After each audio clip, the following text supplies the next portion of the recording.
Hello दोस्तों, मैं अतीक खान। आज हमारे साथ मोहित शर्मा, जो आपने इनका नाम सुना होगा, इनको फेसबुक और सोशल मीडिया पर देखा होगा। ये यूथ हैं जो सीए एनआरसी के ऊपर बहुत ज़्यादा आक्रोशित होकर सीए एनआरसी बिल का विरोध कर रहे थे। उसके बाद लॉकडाउन लग गया और कोरोना आ गया। उसके बाद एक कोरोना काल में ही मोदी सरकार ने चोर रास्ते से एक और नया बिल पास कर दिया, जिसका नाम है कृषि कानून, फार्म बिल, जिसके अंदर 3 एक्ट हैं, 3 बिल्स है। वो तीनों बिल को पास किया है। वो बिल आज किस तरह से किसानों के खिलाफ है और किसानों के साथ साथ वो बिल किस तरह से एक आम नागरिक, यानी कि जैसे हर एक आदमी जो है, मीडिया कर्मी है, स्टूडेंट्स हैं, टीचर्स हैं, पॉलिटिशियंस हैं, और इस तरह से जो भी लोकल लोग हैं, जो देश के 135 करोड़ लोग हैं, उन 135 करोड़ लोगों को किस तरह से फार्म बिल अफेक्ट करेगा, किस तरह से उनकी जेबों में जो पैसा है वो पूरे का पूरा निकाल लेगा और पेट भी भरने नहीं देगा। उसके बारे में मोहित शर्मा जी आपको बताएंगे। मोहित शर्मा जी, हमारे इस चैनल में आपका बहुत बहुत स्वागत है और मुंबई में भी आपका बहुत बहुत स्वागत है। आप बताइए। जी, बहुत बहुत शुक्रिया आपका। और आपने कहा जिस तरीके से, देखिए, यहाँ मुंबई आने का सबसे बड़ा मेन मकसद यही है कि देश का किसान लगभग 41 दिन के सफ़र से वहाँ पर बैठा हुआ है। 41 दिन से ज़्यादा देश के किसान वहाँ पर बैठे हुए हो गए हैं और इस 41 दिन के सफ़र के दौरान देश के 50 से ज़्यादा किसान जो हैं वो शहीद हो चुके हैं। देखिए, देश की सरहदों पर देश के जो सैनिक हैं उनकी जान तो जा ही रही थी, अब देश के किसानों की भी जान जाने लग गई है। हमारे देश के अंदर आपने सबसे बड़ा प्रश्न आपसे मैं पूछना चाहता हूं कि आप पत्रकारिता कर रहे हैं, आप मुझे बताइए, कभी आपने सुना है कि इस देश के अंदर कभी किसी बिजनेसमैन ने, कभी किसी व्यापारी ने, किसी उद्योगपति ने फांसी लगाई हो, आत्महत्या करी हो? नहीं सुना, और शायद हमें याद भी नहीं अगर किसी ने करा हो तो। लेकिन अगर एक प्रश्न किया जाए कि हमारे देश के अंदर किसान ने फांसी लगाते हुए आपने कभी सुना है, तो हर एक व्यक्ति हाँ करेगा, हाँ हमने इस देश के अंदर किसान को फांसी की बात को सुना है।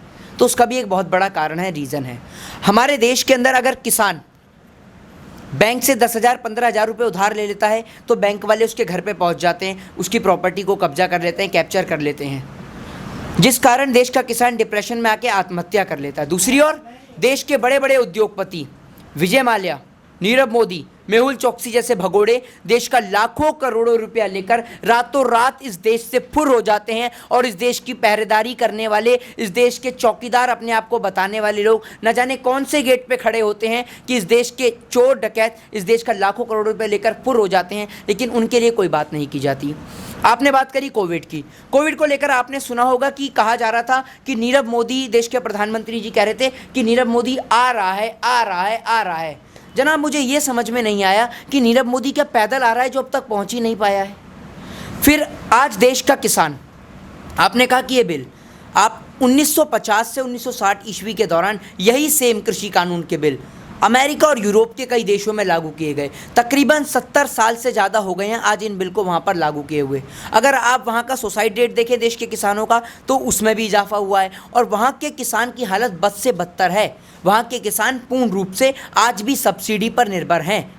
तो देश के किसान के लिए ये कानून आपने 2006 के अंदर बिहार के अंदर लागू किया। बिहार का किसान आज भी अपनी फसल को बेचने के लिए पंजाब और दिल्ली पर निर्भर है। तो ऐसी चीज़ जो विदेश में बैन कर दी जाती है, चाहे वो ईवीएम हो, चाहे वो सीएनजी हो, चाहे वो अन्य चीज़ हो, वो भारत देश के अंदर लागू कर दी जाती है। आखिर ऐसा क्यों कि जो चीज़ विदेश में बैन कर दी जाती है, ईवीएम को बनाया जिस देश ने, उसी देश ने उसे बैन कर दिया। और इसको लेकर भाजपा के नेताओं ने इतनी मोटी पुस्तक भी लिखी है।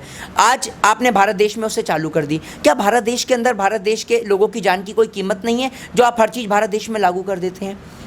देश का किसान जो देश के लोगों का पेट भरता है, आज तक मैंने इस देश के अंदर देश के किसानों के बहुत अच्छे अच्छे नाम सुने थे।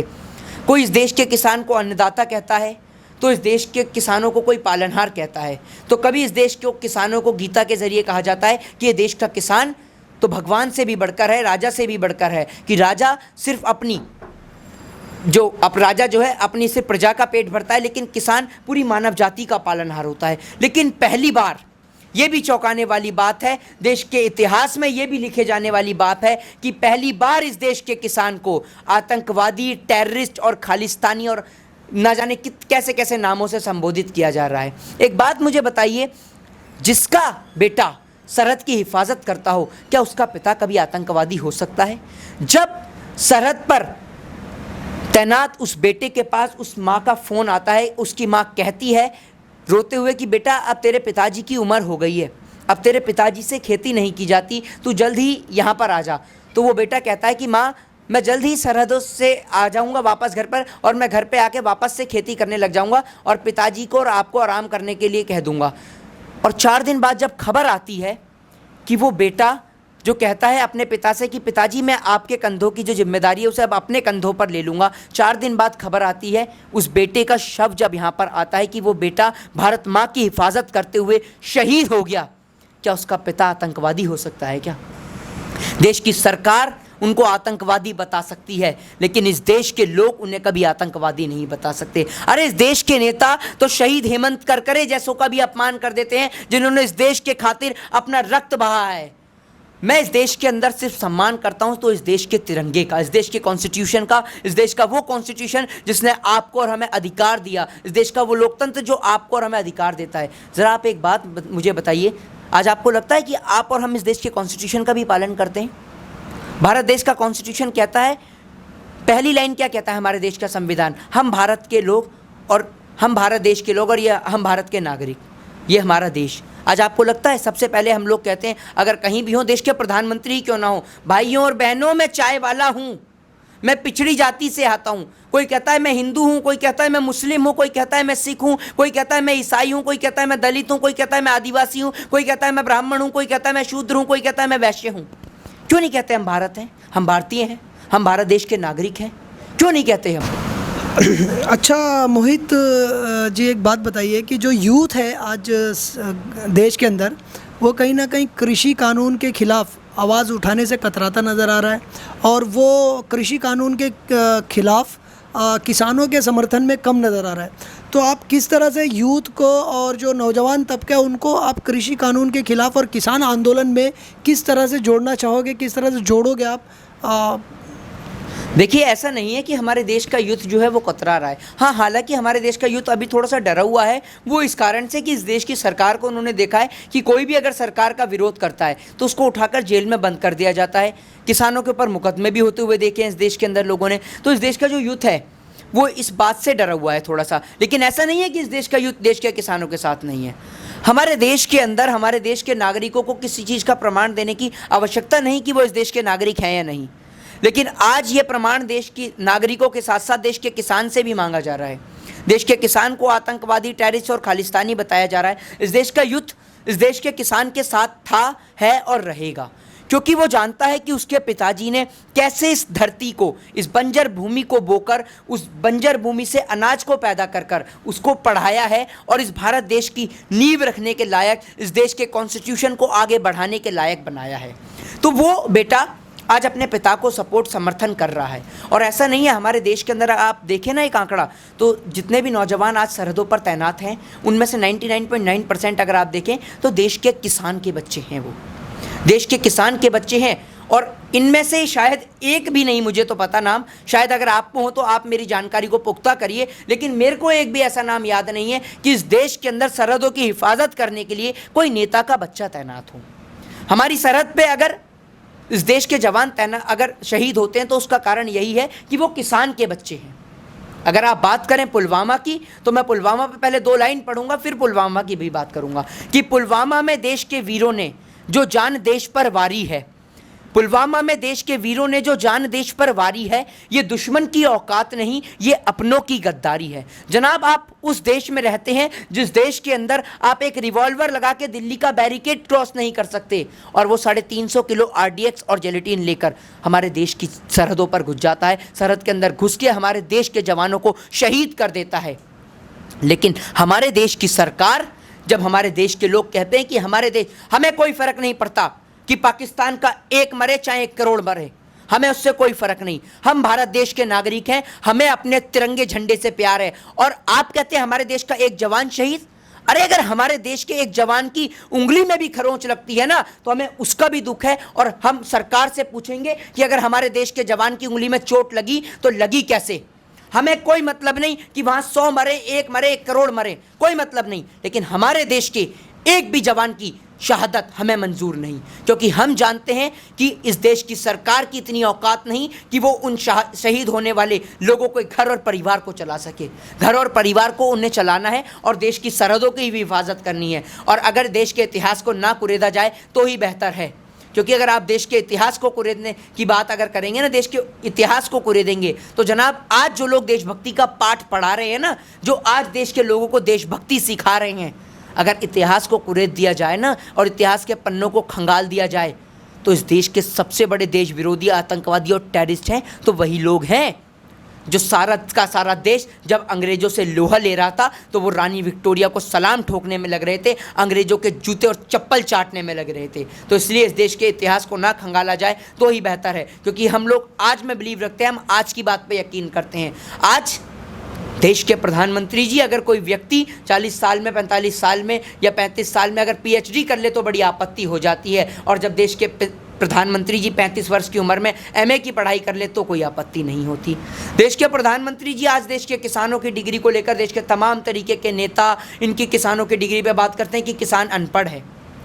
अरे किसान अनपढ़ नहीं, देश का किसान पढ़ा लिखा है, और आज देश का किसान पढ़ा लिखा है तभी तो आपके काले कानूनों का विरोध कर रहा है, और इसीलिए देश का किसान भारत देश की भूमि पे, भारत देश की राजधानी दिल्ली के अंदर आकर बैठा हुआ है। और देश का दुर्भाग्य देखिए कि भारत देश की राजधानी, जिसको देश के किसान ने अपने टैक्स के पैसे से अपनी ज़मीन की भूमि देकर देश के अंदर रोडों को बनवाया है, देश के अंदर फ्लाईओवर्स को बनाया है, उन्हीं देश की भूमि पर देश के किसान को आने से रोका जा रहा है। तो क्या ये देश का दुर्भाग्य नहीं है? मैं तो इसे इस देश का दुर्भाग्य ही मानता हूँ।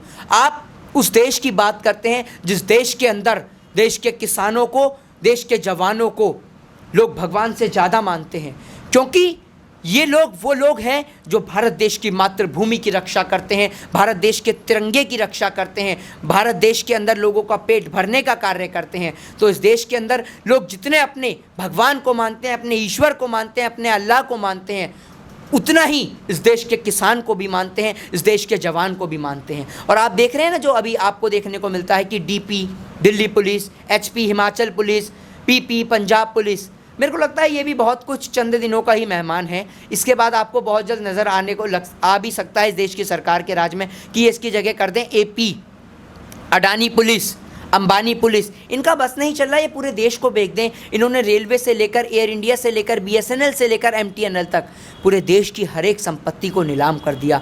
आज देश के अंदर वो पिता जो मेहनत और मजदूरी कर कर अपने बच्चे को पढ़ाता है, अपना पेट काट कर, वो कभी नहीं चाहेगा कि मेरे देश के अंदर मेरा बेटा भी मेरी तरह रिक्शा चलाए।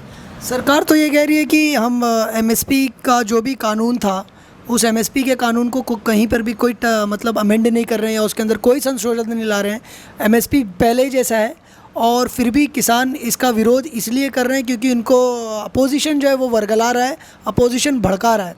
सो ये MSP और ये जो बिल है ये थोड़ा सा क्लियर कर दो आप, हमारे यूथ जो देख रहे हैं उनको ज़रा सा ये क्लियर कीजिए कि MSP और ये वर्गलाना ये किस तरह से मोदी जी वर्गला रहे हैं या किसानों को अपोजिशन ने वर्गलाया। देखिए, आपने कहा कि किसानों को वर्गलाया जा रहा है। एक बात आप मुझे बताइए, आपसे ही प्रश्न से शुरुआत करता हूँ, इस उदाहरण के जरिए पूरे देश को समझ में आ जाएगा। आप मुझे एक बात बताइए, अगर आप मेरे को मानते हैं, मेरी बातों को सुनते हैं, ठीक है, तो अगर मैं आपसे कोई कार्य करने के लिए कहूँगा तो आप वो कार्य करेंगे या नहीं करेंगे? निश्चित तौर पे करेंगे। तो एक बात मुझे बताइए कि इस देश की सरकार या तो फिर चोर रास्ते से या किसी गलत तरीके से देश की सत्ता में बैठी हुई है, क्योंकि अगर देश की सरकार कह रही है, ये बात मैं नहीं, देश की सरकार कह रही है कि देश के किसान को विपक्ष बरगला रहा है। अगर देश के किसान विपक्ष की बात को इतना ही सुनते हैं तो आज आप सत्ता में कैसे बैठे हैं, और जो लोग विपक्ष में हैं वो सत्ता में क्यों नहीं बैठे हैं? इस बात का आप मुझे जवाब दीजिए। यानी कहीं ना कहीं EVM की गड़बड़ी से आप बैठे हैं, या आप स्वीकार कर रहे हैं क्या? अगर आप ये स्वीकार कर रहे हैं कि हम EVM की गड़बड़ी से आए हैं, तो हम इस बात को स्वीकार कर लेते हैं कि विपक्ष देश के किसान को बरगला रहा है। आप बताइए ना इस बात को। दूसरी बात, आपने कहा कि MSP न्यूनतम समर्थन मूल्य। एक बात आप मुझे बताइए कि आप हमारे देश की पावन नदियाँ गंगा, जमुना, सरस्वती, गोदावरी, कृष्णा, कावेरी से अगर पानी भरते हैं एक लोटा, तो आपसे कोई पैसे लेता है? नहीं लेता ना।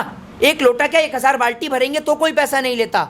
लेकिन फ्री में मिलने वाला पानी जब इस देश की मल्टीनेशनल कंपनी की नज़र में आता है तो सोचिए वो उस पानी को 10 रुपये लीटर किनले और बिस्लरी के ज़रिए बेचते हैं।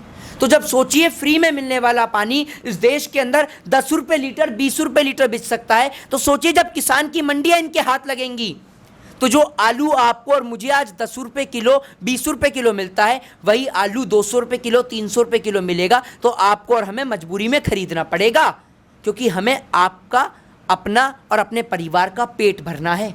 तो ये लड़ाई देश के किसान की अकेले की नहीं, ये लड़ाई पूरे देश की है, क्योंकि देश का किसान तो अपने घर में एक बार को अनाज रख लेता है, लेकिन देश की आम जनता जो नमक तेल और रोटी से अपना घर और अपने परिवार का खर्चा चलाती है, देश की सरकार उनसे नमक तेल और रोटी भी छीनना चाहती है।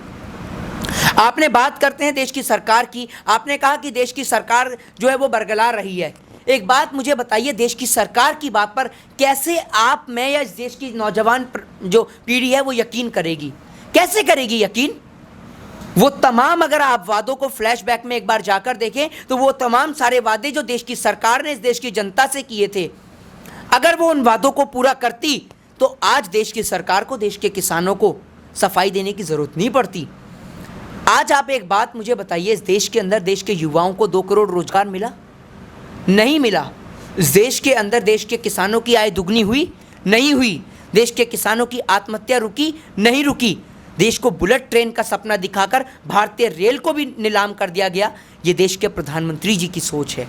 भारत देश को विश्वगुरु बनाने के चक्कर में आज भारत देश की जीडीपी, भारत देश की इकोनॉमी बांग्लादेश से भी पीछे चली गई। तो कैसे भारत देश के प्रधानमंत्री की बातों पर आप यकीन करेंगे? बताइए मुझे।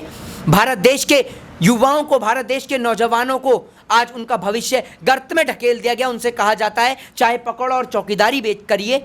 ये कैसा देश है? ये कैसा भारत को आप विश्वगुरु बनाएंगे? वो ऐसे विश्वगुरु बनाएंगे जिस देश के अंदर सरकार चुनावी प्रचार करने चली जाती है, लेकिन स्कूलों को, कॉलेजों को, विश्वविद्यालयों को बंद किया जाता है। आप उस भारत देश की बात करते हैं जिस देश के अंदर अगर आप गाड़ी के लिए लोन लेते हैं तो आपको कम टैक्स देना पड़ता है, कम ब्याज देना पड़ता है, लेकिन आप शिक्षा के लिए लोन लेते हैं तो आपको ज़्यादा टैक्स, ज़्यादा ब्याज देना पड़ता है। उस भारत देश की बात कर रहे हैं आप। अरे मेरा देश भारत वो भारतवर्ष है जिसे विश्व के अंदर वसुदेव कुटुंबकम की नीति के कारण पूजा जाता है। भारत देश की नीति को अतिथि देवो भव के नाम से जाना जाता है। भारत देश की संस्कृति को पूरे देश से लेकर विदेश तक पूजा जाता है। अगर भारत देश में, अगर पूरे विश्व में संस्कृति की बात की जाती है तो मेरे ख्याल से पहला नाम अगर लिया जाता है तो मेरे देश की संस्कृति का लिया जाता है, मेरे देश के लोगों का लिया जाता है, उस देश का लिया जाता है जिस देश के अंदर आज भी बहन बेटियां एक दूसरे का सम्मान करती हैं, माताएं बहनें अपने पिता का, अपने पति का सम्मान करती हैं। आज भी हमारे देश के अंदर ईश्वर, अल्लाह को, वाहिगुरु को, जीसस को एक साथ पूजा जाता है।